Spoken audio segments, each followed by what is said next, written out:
Look at that. Hello, everybody, and welcome to this is the 11th recap episode of Survivor Michigan Season 3, Maized and Confused. I'm Naomi. We have Travis. We have Brady. Travis, how are you? I am great. We took a week off, and I'm dying right now. I am without my fix, and I'm glad Brady was able to hit us up, help us junkies out. Yes. I'm very excited. Yes, no help from Cooper whatsoever. Cooper, the busiest man in the world, could not make it tonight, but that's okay. I'm sure he'll be slacking off of work in our comment section. So, Brady, how are you? It's nice to see you and talk to you. I'm doing absolutely wonderful. So weird just seeing myself on the screen all the time, considering it was like 2 years ago. But yeah, I felt like a baby playing. Or like watching myself. Oh, that's like little Brady, and now I'm like 2 years older. just a couple years older. Everything has changed, and you won like 5 Survivor games now. It's incredible. I've won 5? Oh, it's at least double digits now.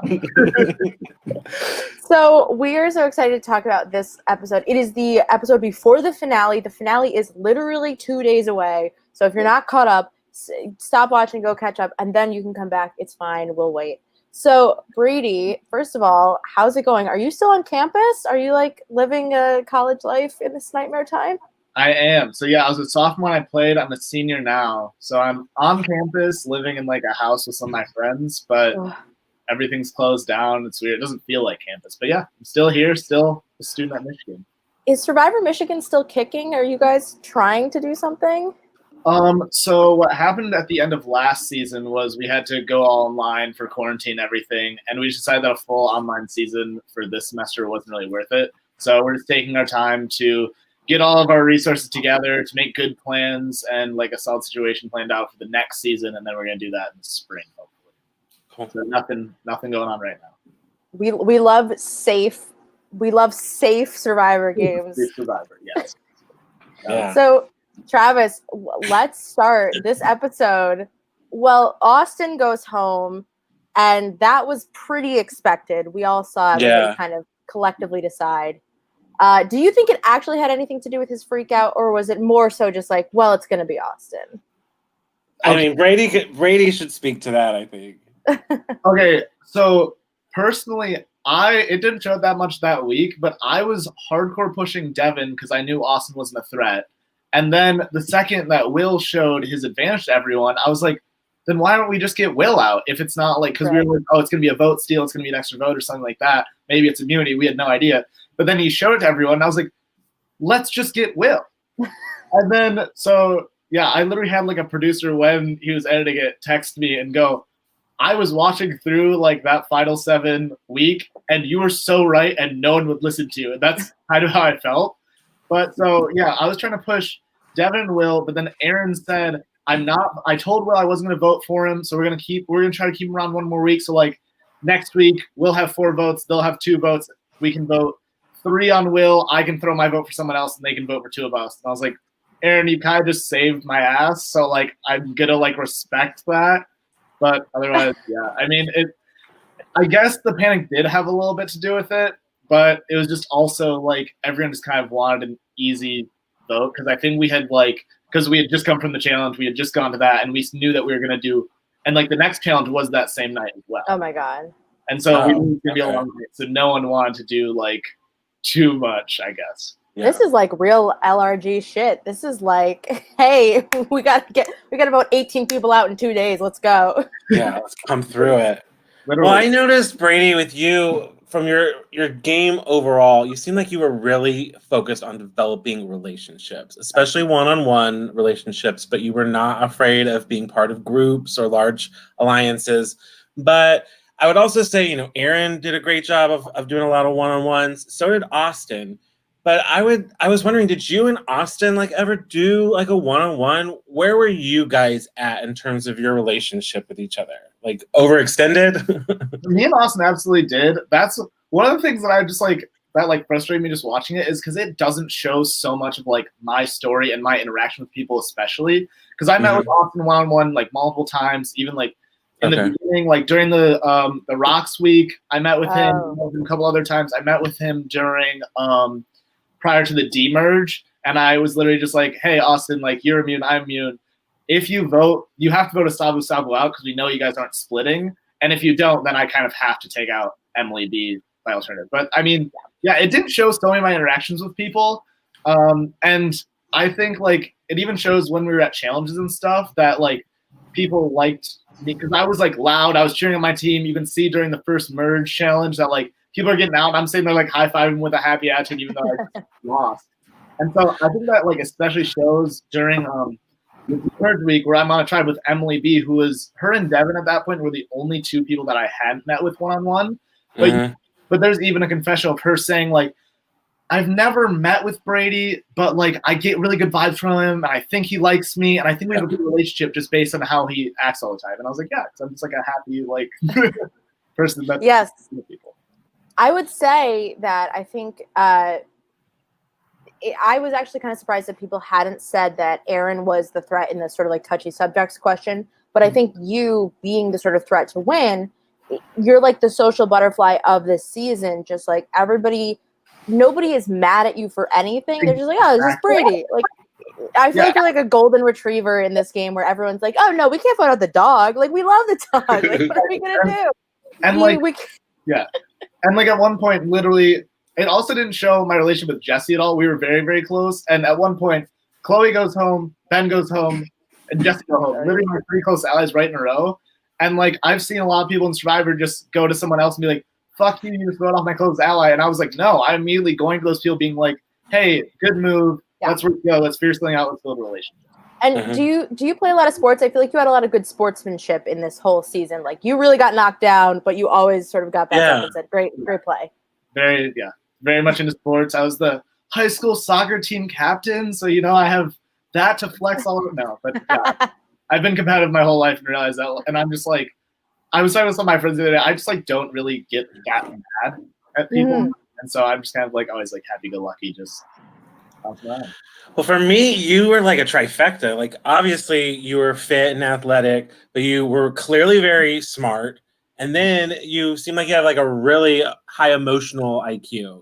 Like you got a good read on people. You can communicate well with them. Those to me are like the big three. I mean, you need some luck too, and I don't think you had some luck, but it ran out. But really, in those categories, you're really well rounded, and people talk about you in that regard. Do you think like it was easy to coast to merge, and then things got really hectic, or were you constantly worried throughout the entire game about how you presented to people? I mean, I was constantly doing stuff. I was constantly making moves. I was definitely, I think, one of the most active players, and I was always trying to put myself in a position where I knew that I would be 100% safe. Like, I think a big part of it, like, it didn't show almost any of that week of what happened to week 2 with us voting Emily L out. But, like, immediately I concocted a plan. I'm like, here's what I'm going to do. I'm going to go talk to her, gain her trust, convince her that we're going to, like, spin something against, like, Cassie or whatever, who she didn't even know her name. But, like, I concocted this whole thing and then make sure I talk to everyone else in my tribe to be like, hey, we're getting Emily gone. Like, it's fine. And it didn't show, like, a lot of my interaction with her. And I got her to show me her idol clue, which is, like, one of the only reasons that I actually found that idol is because she showed me the idol clue. And then that whole week was me making sure that all of Tafiti was on the same page and that I would go look a place for an idol. And then I'd text Emily and be like, oh, one of my friends said this. They looked at the idol clue and said this might be a good spot. You should really go look at it if you look at any other place. So I was doing, like, even a lot during that week where it should have been an easy vote just to make sure that everything was on the same page, that she didn't find idol, and that all three was going together. You're really doing the work. And I think it's really interesting. I think what ends up happening to you where you're left with people like sort of Dylan and Cassie, and it can really trick you into a sense of like, well, and they've not been putting the hustle in like I have. Why are they going to start now? And it can really just sort of like trick your brain. And not that they hadn't been, but to you, they just had been with you the whole game. Why would they start now? It's very interesting. I mean, I knew I couldn't trust them too, but it was like the hand that I was dealt. Yeah. And like the thing was, I don't remember if it was said in the episode or not, but literally I think it was like at merge, they made alliance, and the name of the alliance was all of Savu Savu, and then like Will, Emily P, and Aaron, and the name of the alliance was hashtag Stop Brady from winning. I of course knew that, and so it was hard for me because I knew that I couldn't work with any of like the Savu Savus because their goal was literally to stop me from winning, and so I was just kind of left with Cassie and Dylan, which they didn't really do that much. They didn't want to meet with people, and it wasn't as fun to play with them as much. But it was kind of the hand that I was dealt, so I was just like, please keep me in, but didn't work out. It happens, and I think we've all been in an alliance where we're like, oh no, this is not an alliance. Yeah. Like at one point, I think it was during the demerge, like Cassie came up to me and was like, hey, to prove your trust to me, you have to give me your immunity. And I was like, what do you gain? I'm like, no. Like, and why no? And so like there's a couple moments like that, or like Dylan stealing my immunity and not telling anyone about it, where I'm just like, I know I can't trust these people fully, but I know I can't trust like Will and Devin even more. Right. If you saw Will at like the tribal council where I go home, the first thing he says is, well, we got to get Brady out. I'm like, yeah. So let's start at first of all, I just have to say, I think that like this challenge is hilarious, and Aaron in a sports bra being so mad about feet and cups is hilarious. And I loved this challenge. Was it as like exhausting as it looked? It looked a little tiring, just up and down those stairs, always the wrong answer. Yeah. I mean, it didn't show as much, but it was up 3 flights of stairs and down 3 flights of stairs every time, as well, like across like a long hallway too. Yeah. And we're barefooted because we were just like stacking up our feet. So like at the end, our feet are just black. It was tiring. I like absolutely ate shit like the first time I was heading back up the first time, and I literally had like a goose egg on my like leg that was like that big, just poking out. But I actually like that's one of my favorite challenges, and I hate it because Aaron's like one of my best friends now, and he's like still is like that is the most hellish challenge. I was like, no, that was a great challenge, and I only lost because I misspelled the word Burundi. But otherwise, like it took skill to stack the stuffs, it took endurance to run all the things, it took like smart and memorization to do all that, and like that's who I am as a person, is like a person of many talents. And I was like, I absolutely loved it. Yeah. Yeah, it was your challenge to win for sure. I was like, God. It was. Yeah. I feel like you were unstoppable this season, realistically, in the sense that like I usually like rooting for the underdog, so it was hard to root for you at times, but at the same time, you won so much that it was like you became the underdog ultimately because you were so successful. Yeah, like, you like know a what Mike Holloway, yeah. Yeah, like what was your actual immunity count win? Or like idol, how many times were you safe come merge? Okay, well, safe. I won the 3 immunities in a row, and that was it. But also, that first challenge, the first challenge of the season, it doesn't show it nearly as well. Our tribe was behind a solid like 5 to 7 minutes over the entire challenge, because the first part of the challenge you saw Dylan fall in the episode, but the second part of the challenge we were trying to speed through everything. Like at one point, it was like you had to throw the cup and throw the ball and someone else had to catch it. Like someone running with the cup, and then we were like, let's just do like a long toss and did that like 3 times, and like. We were so far behind, and then I literally just single-handedly did the puzzle. So I like take that as a win. I take the one with the chasing around while carrying someone. That was a blowout. Yeah.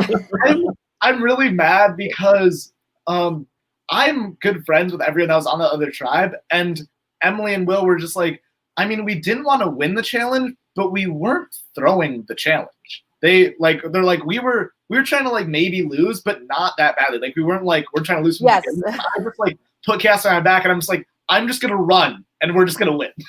And yeah, so, it was not even close. Yeah. Not even close. So I think I only have 3 individual immunities. I have like at least like 2 or 3 like challenges as a tribe where like I would just single-handedly carry. Right. And another thing I wanted to talk about just before we get into the whole entirety of the episode is your relationship with Ben.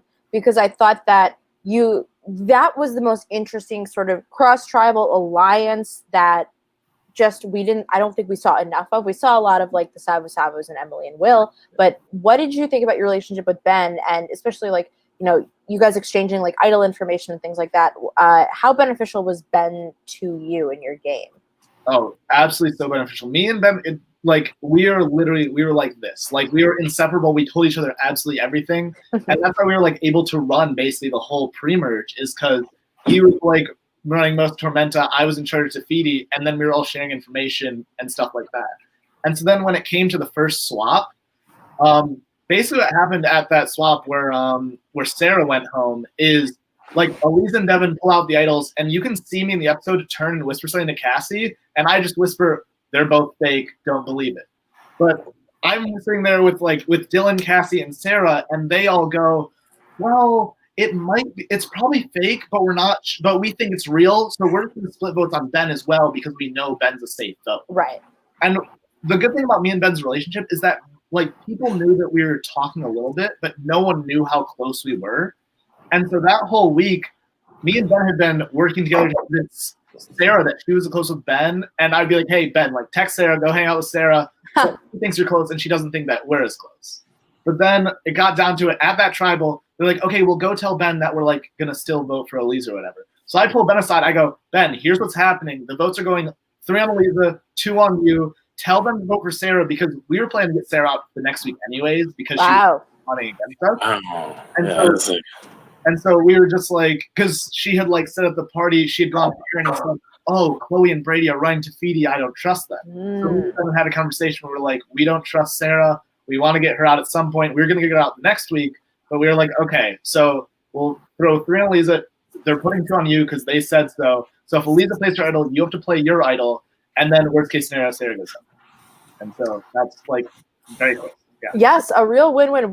I remember something similar happened in Survivor Buffalo. We just lucked out in that we had an idol nullifier, but we were like, "All right, look, we're gonna take out this person, fine." And then it was when you're like, "All right, I know where everything is about to go, so let's get out somebody that I wanted to get at anyways." It's the perfect plan sort of formulates. And that's why I didn't have to play my idol too, because I knew where every vote was going, and it was just whether.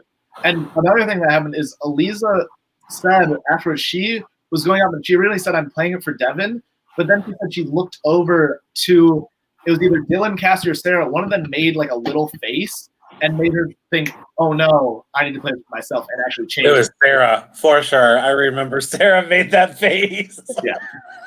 And so, because I told Ben to tell them we were voting for Devin anyways. And so that's why people voted for family. So how stressed are you a big Survivor fan normally, or I'm okay. I was I don't know, I've seen probably 5 seasons, I probably watched every season in a row for 3 or 4 years, but then kind of fade off a little bit at the end. How stressed were you holding onto your idol during rocks and just being like, "God, I hope this works"? Holding that rock was probably one of the most stressful moments of my life. And literally after it, I opened my hand, and everyone on my tribe can vouch for this. I looked at it, and I was in the shade, so it looked like my rock was the black rock. And everyone just goes, "No." And then I brought it to light, and it was red. I just threw it in the fire and was like, "Fuck this! I'm safe, we're good." And then I looked at Andrew next to me and go, "Oh, but, fuck this rock." Yeah. That moment was incredible, and just the sort of chutzpah to keep going and not ever play your idol until you really need it is it's really admirable. I think it's a sign of somebody who actually has a very good read on what is happening in the game, because you just know it's not going to come to bite me, it's not going to come to get me. Rocks is a bit of a gamble. What is it, 12.5% in that situation? But at the same time, it's if I can make it through this, it's fine. Yeah, well, you also did the best job of keeping that idol a secret. I mean, it wasn't a full secret, but it didn't get out like the other idol information got out. At least I didn't perceive it like that. And I think it's easier, the fewer people that know about it, the more you can do with it. But once everybody knows you have it, it's a lot harder to play it. Yeah. And me and Chloe were super, super close too. We're also best friends nowadays. I look at my phone, she's texting me right now. Even her, I didn't tell her about it, and her and Cassie probably spent combined 12 to 15 hours searching for the idol, and literally bringing their roommates out. They got 3 feet down at the tree that I found it at, and was like, "Where is the idol?" And I just kept being like, like I felt so bad too because like these are some of my allies, and you just being like, oh, maybe it's like maybe it doesn't exist. They're like, well, I just spent 4 hours searching for it with 3 of my roommates. Like, I don't know if it's Michigan or some other game I saw where like people were like, maybe like a random person came and took it, and it's like, what do you mean a random person came? I love that excuse. That one makes me laugh the most. Of like people being like, some stranger just took this idol in a bag. I mean, people might, but also like producers are also looking for it and making sure that it's there. Mine was like under like 3 pieces of bark on the ground. And I was like, I very easily could have found it, but I guess they were checking to make sure no one did. That's really funny. So what did you think after losing this challenge and Will winning? Was Will your like number one target sort of going forward, or was it Devin? It was more of Will just because he had done more. Like at that point in the game, it was like I felt like I had done the most, and then right below me was Erin, who like didn't do that much in the pre-merge, but really came alive and like made the game her own after the merge. Yeah. And then Will, who obviously flipped to go to Sabu Sabu, who did something. And then it was kind of like Devin hasn't done anything, Dylan hasn't done anything, Cassie has done less than nothing. And so speaking of the devil, here's Erin. There it is there. Yeah. Hello. I agree. I agree with your assessment. I really thought that like Erin and Will both had a lot of merits to their game that, you know, Devin's a little more sneaky, but I don't think everybody else had, and had a lot of good talking points. And so, yeah, if I'm you, Will is the target. Will is the one where you're like, look, if we don't get him out now, he's going to outsmart us all. I mean, for Christ's sake, he was a PhD student. Like, just get the smart guy out. Like, can we please? And like, he's smart, but you also saw how emotional he was, and you knew you could like kind of manipulate and play off his paranoia a little bit too. Mm-hmm. And so it wasn't that much as like he's gonna outsmart us. I just kind of saw it as like who's gonna win. Like obviously I can't vote out Erin. I'm gonna vote out Will because I didn't see Cassie or Devin doing anything strategically or like or especially in challenges to beat me off anything. And I didn't think Dylan was my ally too. So it's kind of like Will and Devin. Like one thing that I have a funny confessional on is like during the Steal the Bacon, it was like at the final round, it was Austin and Devin. And I just remember like, well, we had to pick between Devin and Eliza, so obviously we like turned Devin, we're like, Devin, like you got this, like get ready to go for it. And I just like remember seeing like the fear in his eyes of like going up against Austin. And I was just like, okay. And from that moment forward, just like could not view Devin as like an athletic or like challenge threat in any sense. So I was just like, I had to do that. Well, do you have a favorite like paranoid Will moment? Can you think of anything that you were like, oh my god, this guy? Oh my goodness, let me think. I mean, there's so many, and I literally called him like crazy as shit in like every week's confessional, or like just weekly on a daily basis. And just, oh my goodness, I'm trying to think. I don't know if I have a favorite moment specifically, but it was just, Will is such a big character, and you just never, ever knew what you were going to get out of it. If I had somebody texting me about like an org at 3 a.m, I would remove them from my life at all costs. I mean, that was probably it. He also texted me at like 3 a.m. a couple times, and I was just like, I don't think we're this close, but okay, like, fine. I don't know if we're at this level yet. I mean, I don't know if anyone's at this level yet. We've known each other for like 2 weeks, but it's okay.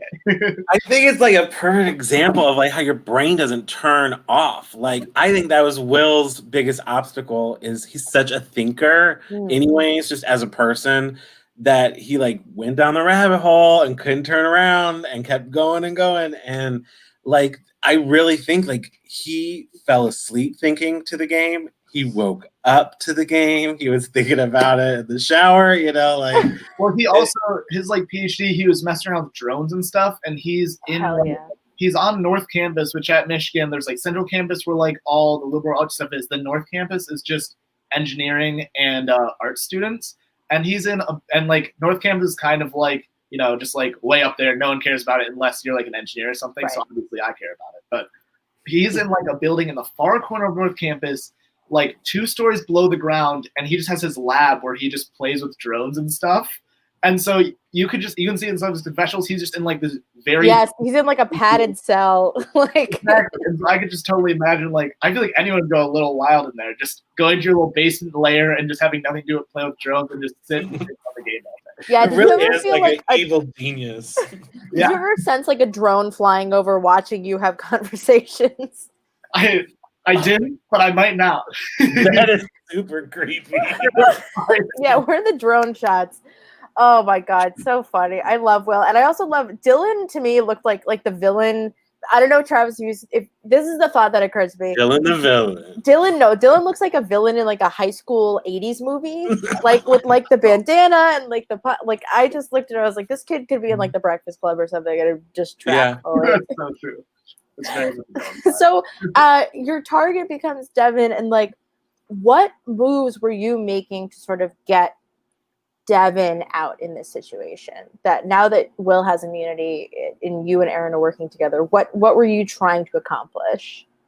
I mean, I was telling Aaron because again, I knew I couldn't do anything with Devin or Will. Like it was just even when I had met with them, it was just like nothing's happening.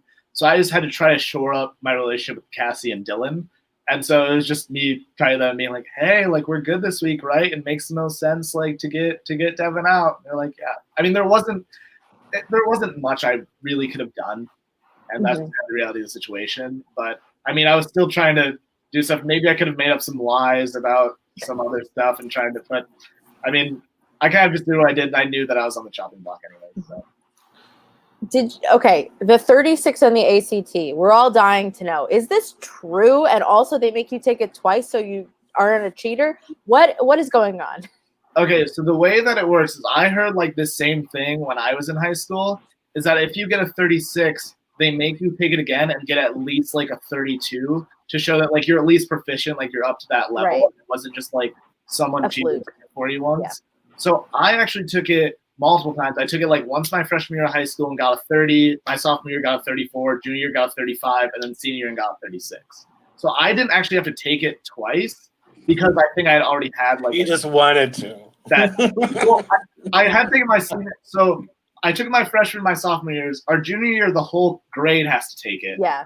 And then my senior year, I'd take it again because I need a writing portion of it. I had never taken the writing part of it before or something. So to get into Michigan, I'd also take the writing, which you have to take it again.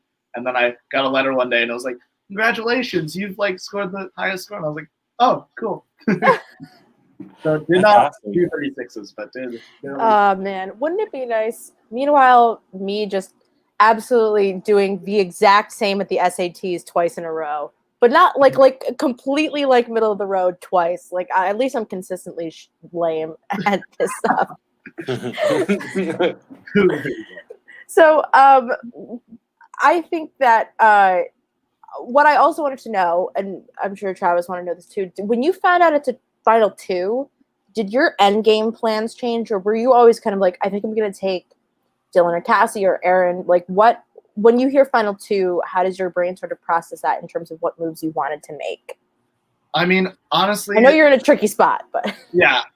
Again, there wasn't too much I could do. It was more like, okay, well, I know I have to win immunities to stay in the game, basically, so I'm going to keep trying to do that. But it made me think about who I was going to keep, and then I was just like, well, I'll probably get down there and absolutely keep Aaron and then someone else. And then if I win Final 3 immunity, like the morals in my mind of like having to vote Aaron off was just like, I don't think I could have done that to her, especially after she saved my ass completely. And so it was just kind of, it didn't really change that much. It was just put a little conundrum in my mind, like, oh, if it's final two, like I could bring Cassie and like absolutely win, or I could bring Aaron and like fight out a little bit, but have like best friends there. And would you like, looking back at it now, do you think taking Aaron would have been like, this gets into such strange spoiler territory, but like, would taking Aaron have sort of made you feel more like to be the best, you have to beat the best, like in your head? This is so dangerous territory, so I be careful. But I mean, at least from my point of view, I like me and Aaron both played great games, and definitely the top two games. And if I would have taken her, it would have been from like a moral obligation, and from like I would have just felt so bad about not doing it after she had saved me. rather than like I need to beat the best. Because if I was straight up just trying to win, there's no way I would take an Aaron. But but I mean, yeah, at that point I was just like, I don't think I could have done that to her, especially because she is like the loyalist, nicest person you'll ever meet, and I was just like, I could like just stab her in the back so vigorously. I mean, if you could, congratulations. So, Brady, I'm curious. We were talking earlier about like Tafiti and generally like you guys kind of having some longevity throughout the game, at least a chunk of you. But I'm really curious, like you and Dylan, because there's a dynamic there that like I've been watching all season where you guys seem fine. You don't ever seem to have any real beef or issues. There's obviously the time he steals your immunity from you. But even then, you guys are able to kind of like laugh it off and stuff. But at the same time, I always feel like you guys are sizing each other up. Like it's one of those situations where you're very aware that this person could ruin your game. So you kind of are like always like buddy with them, but not like genuinely buddy. Am I getting a good read on that? Or were you guys genuinely working to like a certain point in this game? I mean, I think we were generally working together. I think that that's just kind of how it was like the first day because Dylan doesn't say that much. He kind of like tries to stand, like just kind of stands there. And I'm like always running around, smiling on my face, talking to everyone. And so at least like it seemed like to other people and like maybe a little bit to me that Dylan's just kind of like staying there, just sizing people up while I'm like kind of running around making relationships. But like we were working together. We did meet up. We were like fine. But I mean, if anything, we weren't as close because he didn't really reach out and try to talk to that many people. And I was like and I was doing a lot. And him and Cassie like didn't really meet with too many people or try to like make those like long lasting bonds out of it. Okay. And another thought I had was if you had won immunity in this situation, and I'm curious what Travis you also think might have happened. If you win immunity and Will doesn't, and you're safe, who do you think gets voted out? Like maybe Travis, who do you think would get voted out if Brady was safe? I mean, the episode itself hinted a lot that it was like Devin's time to go.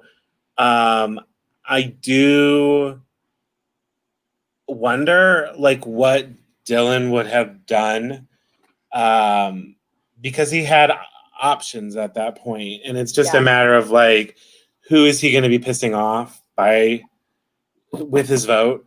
And I do think he's genuinely like kind of wants to go with Devin because I think odds wise that's maybe a little bit smarter for him. But I think if Brady had immunity, it would be very tempting to vote Aaron in that situation. And I don't think Cassie would have done it. So I don't think Cassie does it. I don't think Brady does it. I think it probably would have been Devin unless Devin was like quickly able to do something with Dylan to be like, well, let's just vote Will. You know what I mean? But I don't know. I think I definitely like would have pushed for the Will vote. Yeah. Again, as I said earlier, like Will's actually a good threat. I didn't see Devin as like a threat in like any part of it. And so I definitely would have like me and Aaron voting together, probably would have voted for Will. And then as you said, I don't think Cassie would have flipped, especially like to get out Aaron. Yeah. But I think it definitely would have been like an interesting week just to see how it all would have gone down. Absolutely. And I think Aaron, we see a lot of Will talking about the threat of Aaron, but we also see Cassie.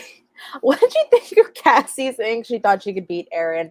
No shame to Cassie. You think you can beat who you can beat. And she talks a lot about how like she's really survived a lot. But what did you think seeing that scene and Cassie's take that she could beat Aaron? I mean, I've known Cassie's view on like how her view on herself throughout the game, and like after the whole season's done over, she had like texted like the big group chat or whatever, or like just a text me, I don't remember what it was, and said to me and was like, "Oh, Brady, I'm so sorry I had to use you as a pawn in this game." No. So like I knew this persona that she thought she had, and just seeing that just solidified up a little bit more that she thought for some reason that she was running everything, and it's just not at all anywhere close to the case. I love that, and I also love that like Cassie's missed. Cassie has like next level powers of mind control. Yes. And Travis, what did you think of Cassie's argument to like? I thought she had a pretty interesting defense of like why she had played a good game, but to say she was going to beat Aaron was to me a little absurd. Well, to Cassie's defense, I love a strong, confident woman, and I think that is exactly Cassie. And so I think she's very unapologetic. That's the vibe I get from her. And so she seems like a very matter-of-fact person. So I think she probably laid it out there and looked at things like challenge wins. How many times was I safe? How many times did I get votes and survive? She probably had criteria, but it wasn't the same criteria that everyone else was really using or didn't hold the same weight and merit. She did have definitely an influence on the game, and she had an important role in certain votes, but then she would kind of dissolve, and there was even some times where she didn't show up for a challenge, and obviously life happens, but that translates to something in the game. It either means you're not taking it as seriously as everyone else, or you feel super comfortable. Even if it is real life, those are the ways people perceive it. So I think she struggled with understanding other people's perception of her own game. I think she was very proud of the game she played, but I don't think she got how other people saw it. I think that's very, very Couldn't have said it better. And I love how Will is like, Cassie is a strong ass competitor, but this is insane. Absolute shout out to Will giving Cassie all the credit she deserves, and then being like, but also this is it's like me when my boyfriend says something stupid and I'm like, you're amazing, you're perfect, but what the fuck is wrong with you? In the moment. So you say in the episode that you didn't think there was a lot of strategy going around. I'm wondering if that's sort of an edit that doesn't accurately portray how you're feeling, or because to me this is really sort of centered around Devin being underestimated as somebody who is working very strategically with other people and being seen more as a backseat driver. Did you actually think there wasn't any strategy going around? You obviously know that Will and Devin are really not into whatever you're sort of putting down, but what were your thoughts in terms of are people strategizing around me? It was more of it wasn't saying that there wasn't strategy, but it was saying that, it's final six, everyone's kind of drawn their lines, and it wasn't saying there wasn't strategy, it was just saying, do Dylan and Kathy just want to get me out, or do they not?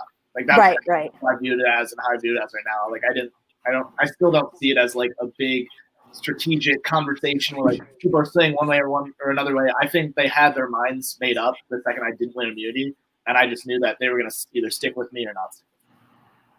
And do you think Aaron seemed a little gagged by the whole you getting voted out thing, but do you think you prepared Aaron for this reality enough, or was she just kind of in her own world thinking, no, it's going to be fine, you're going to be here? Me and Aaron are both just hopelessly optimistic people, and that's kind of how we got along. That's one of many, many reasons that we get along. But we were both just kind of sitting there well, let's hope we trust Cassie and Bill. There's not much we can do about it. And so, but then, by her voting with me and them not telling her that they're voting for me is obviously she's a little aghast at oh, I had no idea that they were doing this and didn't tell me about it. And again, Aaron is one of the most loyal people ever. Right. We really see sort of in this episode the deterioration of the Will and Aaron relationship, where I think for a lot of the game, Aaron was getting information from Will and vice versa.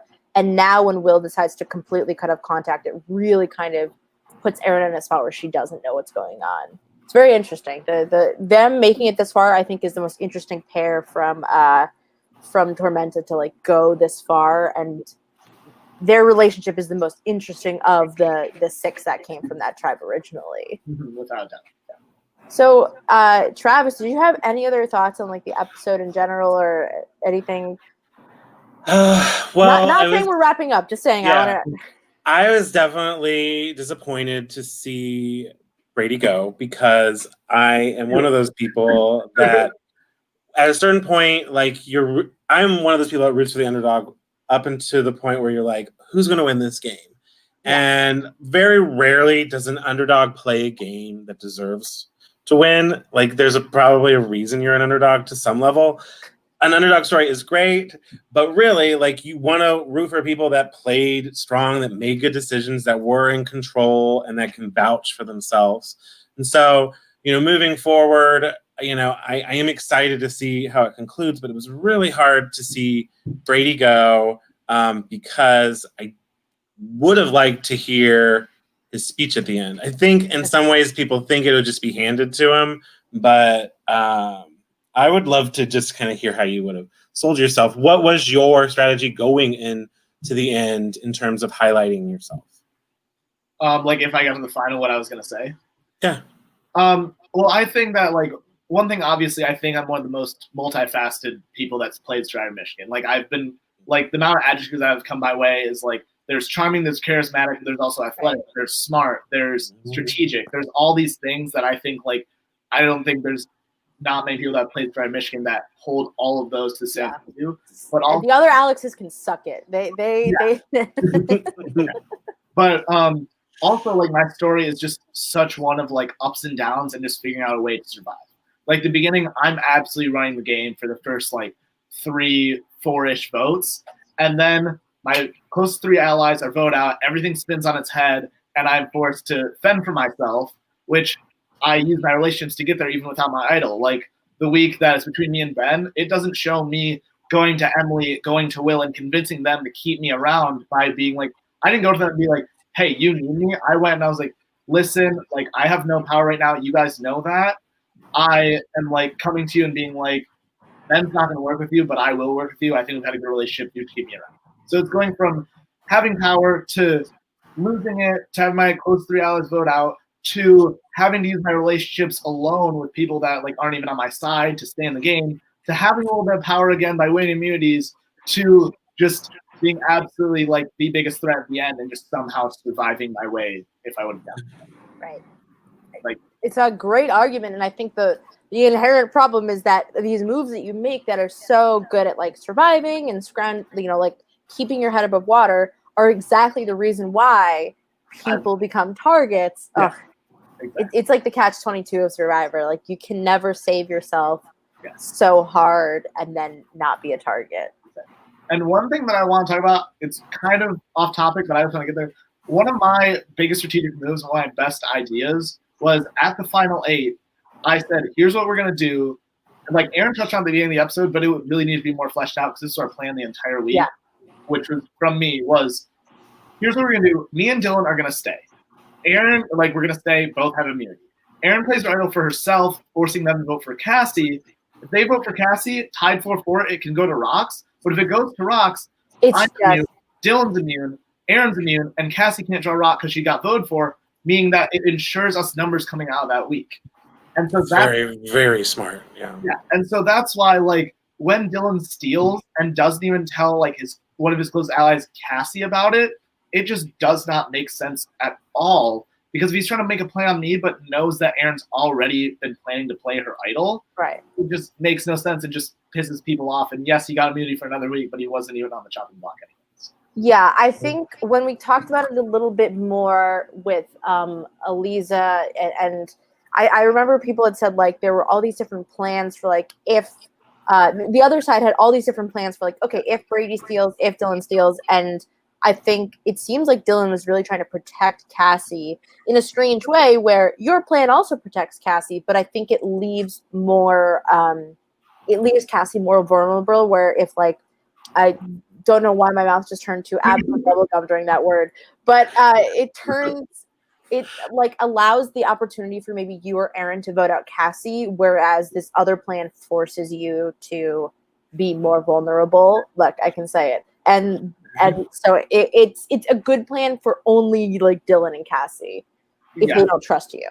Kind of, but it's also like if I was staying anyways and showed my loyalty by doing that, it kind of shows I'm on board with the plan. It wasn't gonna, because if I was gonna screw them over anyways, I would have just stolen and done that, or just voted for Cassie the first time. Like problem solved. Yeah. That's really funny. I love a good like everybody's immune at this rock draw. It's 2 people. Yeah. We love if that had happened and if there were 2 rock draws in Survivor Michigan or like one like almost rock, it would have been like the best season all time.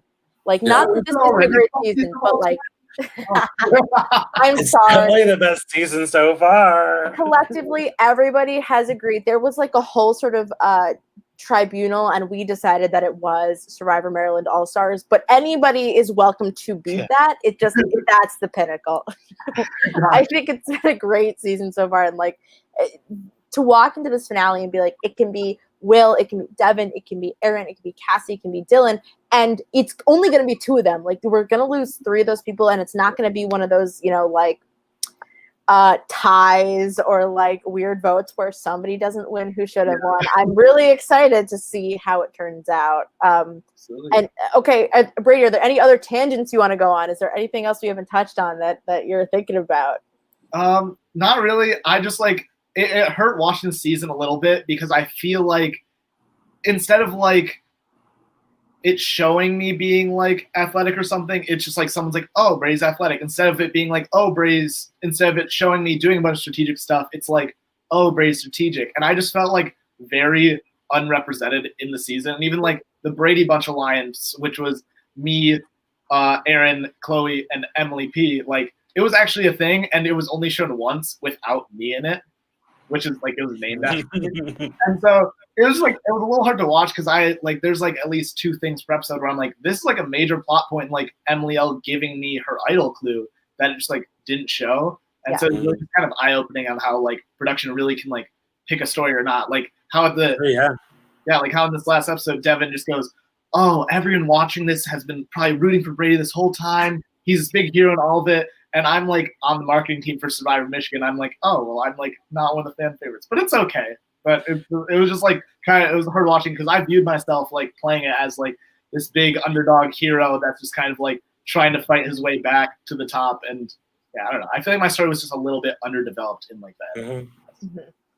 I think that can happen sometimes, honestly, with production and stuff. When you have such an amazing cast, there were very few weak spots in this cast, and I'm sure like the amount Cooper's talked about it so many times about how much physical footage there was and stuff like that.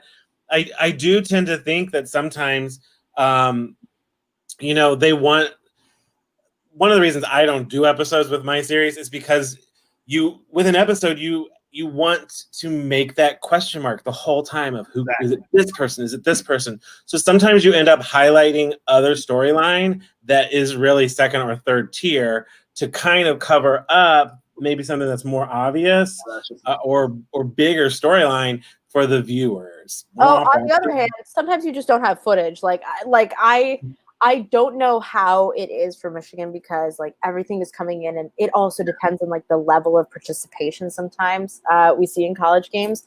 So I love getting to interview everybody who comes out as from Michigan because we get stories like this of like, well, this is how I felt and this is what was happening. Because you can just watch and you're like, I know there was so much behind the scenes that like we'll never get to know of because it's just like when they're like, oh, we played patty cake for an hour and we get like 2 seconds of it. Like, no, I want the patty cake. I want the patty cake.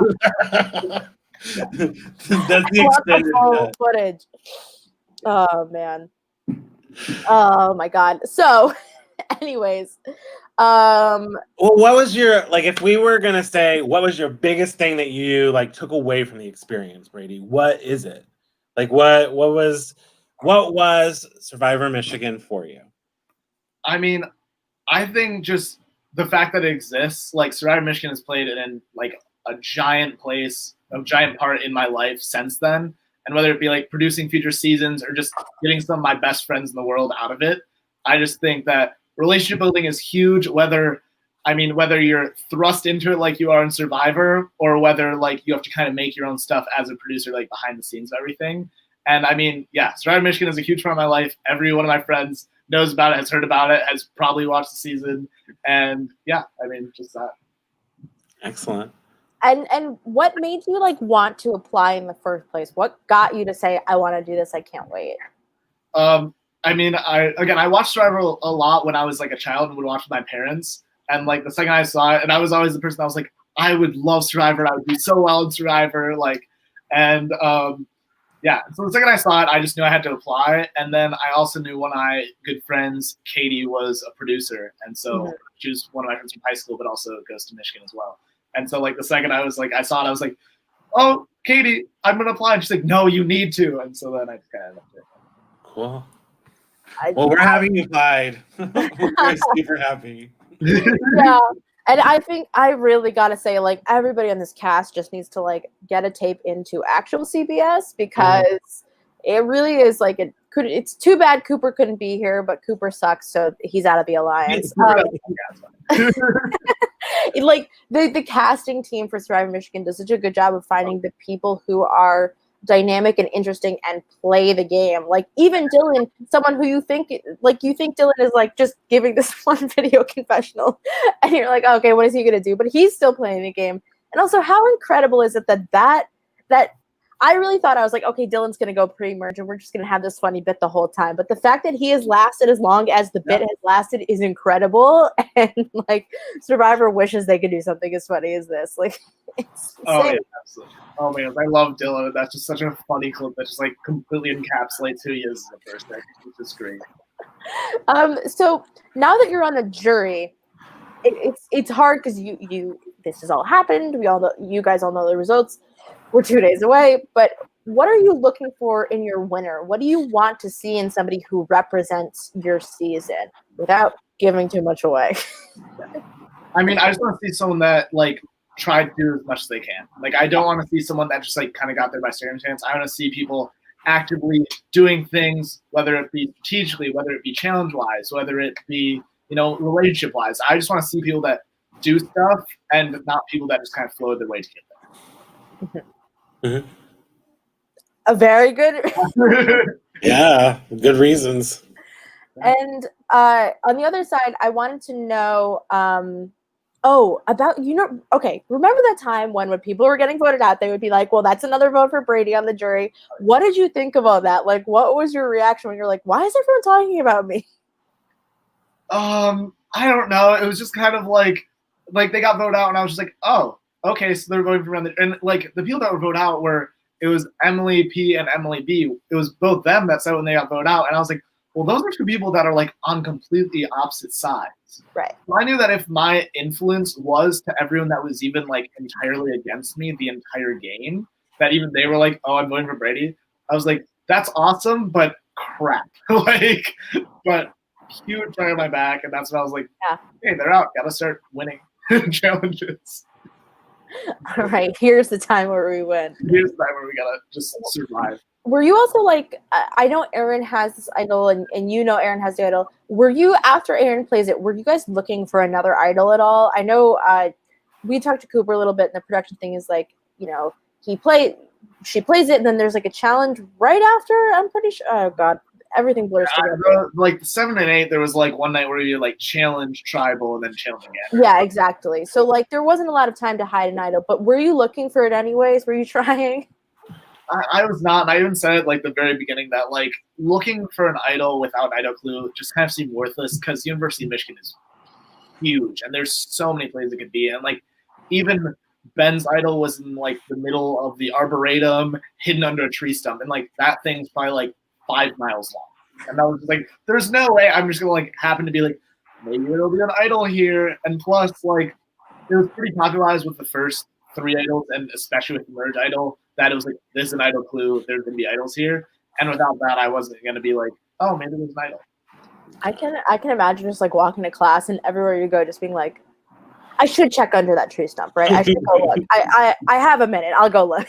Well, no, I literally, after I got Emily L to read me her clue said it's at the base of a tree. Basically, that's basically what it said. And literally for the next week, every single tree I went by, I was just kick around or do a little circle around it. But then, yeah, because I knew I had that information.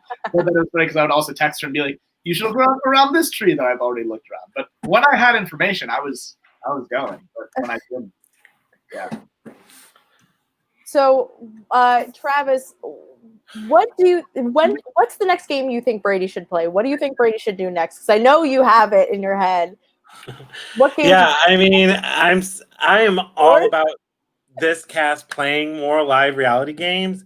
I mean, personally, it sounds like he was a big fan of Survivor, but I would be curious to see, Brady play a game like a Big Brother where it's more of individual relationships. Yeah. I think he would have a lot more intricate web woven, whereas like Survivor requires you to kind of like be in alliances and sometimes get screwed over by people who wouldn't handle things the same way you would have handled them. So I just think like a Big Brother style game would be fascinating because I think one of the skills that you sell yourself short on, Brady, even though you don't sell yourself short on much, is that you're really good at finding that balance between I need to be present and I need to step in the back.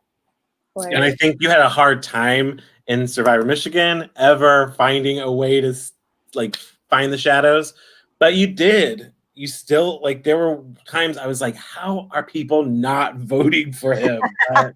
And like I think that's fair. Like, and you can see during like the Rocks tribal where it was literally like the girls were in the front row and we're just going at each other. And I think it was me, Andrew, Dylan, and like Austin were in the back, and we were just like, what's happening? But like, I was kind of reading back there, and then even at the end of that, you can see after Andrew draws the bad rock, like Cassie just says something like, "Fuck you, yeah, you drew the bad rock," and you can see me turn to Cassie and say, "This is not the time." Like I'm like I literally like I'm like Cassie, no. Like I just say Cassie, no, just like put my hand on it. But like yeah, so wow. I love that you guys just can have so much tension, so much anger, but then at the end of the day, it's like it's fine. We're chill. It's great. You love to see it. Or like I think like Brady doing like a survival challenge. Like I don't know if you've like if you're a camper, but like the games where you have to like go into the fucking woods and just like survive are insane. I feel like I'll find a way. I don't know like anything about like nature camping or any of that, but like I feel like I'll find a way. Especially survival challenge, because those are like the legit challenges. Like you are carrying logs, you are building rafts in the water, you are like when you have an for like real 6 days, That's when you're like, oh my god, this is I can't wait to tell my parents all about this. And they're gonna be like, why can't you just have a normal job? Why don't you why can't you have a normal job? And I also, oh my god, I loved when you called your mom and like was like, I'm still in, it's fine. And she's like, and then I had the one confessional, I think towards the end where I was like, I'm holding my phone, I'm like, Mom, I'm sorry I swear so much. I'm still a good Christian boy or something like that.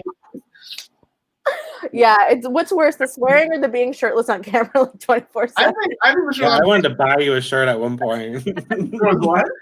I wanted to buy you a shirt. Like, get that boy a shirt. Well, so my biggest problem was that a lot of the times we would have to be up very late to do like stuff, because I know specifically Cassie's schedule was really bad to work with because she worked till like 10:30 like every day, and so we were doing a lot of stuff at like 11:30 midnight, and we'd be back at like 1 or 2. So I would like kind of come home, be too tired to do a confessional, pass out, wake up, shower first thing in the morning, and like in the shower just think about like what had happened the night before and get my thoughts together, and then like hop out of the shower and be like, okay, I'm feeling this confessional, I'm running late for class, and like that's what I'm not running for. And like there's the one confessional where I like literally hold up my towel and I'm like, I'm literally like naked right now.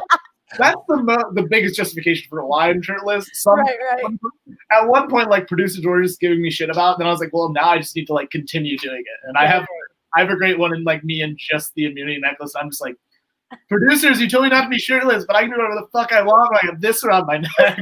That's what the confessionals are so funny too as they evolve, because like when you first start the game, you're all like restarting your confessional 5 times because you're like, I want to have this facial expression. But by the end of the game, you're just like, you're just as loose as Will. Like, I gotta get this out. I gotta open in the car. Oh my god, I love that. And it's funny. I went to the gym before this podcast, and I was also going to appear shirtless, but then I had enough time to put one on. So sorry, everyone. Wow. I'm not wearing a shirt just to see what would happen. But. Yeah, let's see what the numbers are for that week. Yeah. Oh man. If Dustin, if we're doing poorly, I'll consider like. What are you into? Oh my goodness! Man, I love it. I love it game. So when you got out of this game, like, did it teach you anything about yourself? I had actually submitted that question to the pre-merge podcast. But like, did you come out of the game feeling like you had learned anything about yourself, or gotten to maybe understand your connections with people a little bit deeper? Just anything profound that came out of this season for you? I mean, nothing too profound. I just like, if I was to play again, would probably. Oh, did we lose her? She'll be back. Okay. She got nervous. Yeah. But yeah, I just kind of like figured out that like if I was to probably play again, to probably not be such a threat, just straight up, and just like, especially in Survivor, just from the beginning, and just being like, because again, I'm the person that's like, oh, I want to like go do this for the tribe. If I was like living on an island, I'd be the person that'd be like, oh, I'll go get fish. Yeah. Oh, I'll go get like wood. I'll go get any of that.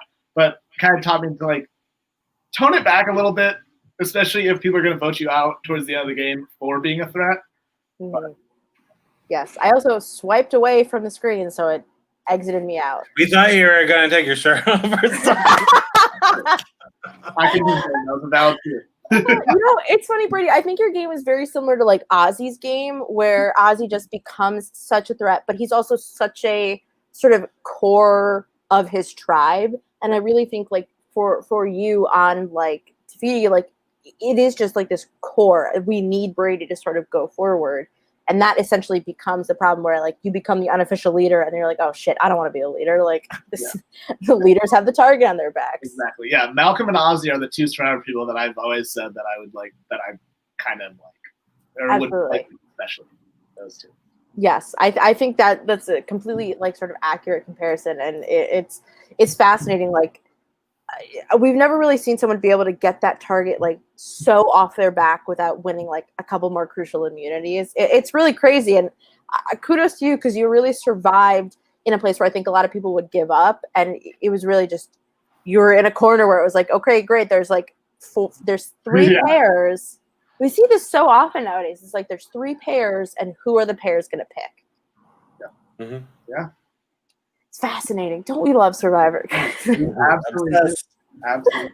So, Travis, did you have any other thoughts to wrap up before we, live our lives and I go take my shirt off somewhere else? I feel very satisfied by this, but I am like wanting everyone to know that this ends Wednesday at 7 p.m. Like, come on. Right there. Oh, yeah. I am going to be going through some deep depression, I think, because I won't have anything. Actually, I started UVA, and so that's helped a little bit. UVA is pretty great. Yeah. I agree. Brady, is there anything else you sort of are thinking about? Are you excited for this finale? Are you hyped to see it? I'm pretty hyped to see how it ends. Obviously, I know how it ends. Seeing it all in its glory on video, I think is just very exciting, and just the end of our big season 3 story. Did you have your jury glow up? Did you like put a suit on and everything? Like everyone comes out. I'm trying to think if I did, but you'll see because I don't even remember. Honestly, you'll see. You will see. Okay. So yes, everybody make sure to tune into the finale of Survivor Michigan at 7 p.m. on Wednesday. I'm pretty sure if it's not 7, it's 8. Don't get mad at me. Subscribe to their YouTube channel and you'll get there an hour early. Yeah, get there an hour early. You'll find us in the chat just crying. So if you don't already, you should also be following Survivor Michigan on social media. I believe it's like YouMish Survivor. So I'm going to look at my Twitter while this is happening, but follow them on social media because I think it's super important to support every sort of college survivor online as well, because people really aren't taking live games seriously, and we need to remind them that a lot of hard work and a lot of effort, like you said, you're on the marketing team, like goes into making sure people. Well, hey Brady, if you're on the marketing team, what are the social media handles for Survivor Michigan? I think I'm only logged into the Instagram right now, but Facebook it should just be Survivor Michigan, and the Instagram is Survivor YouMish. One word, UMICH.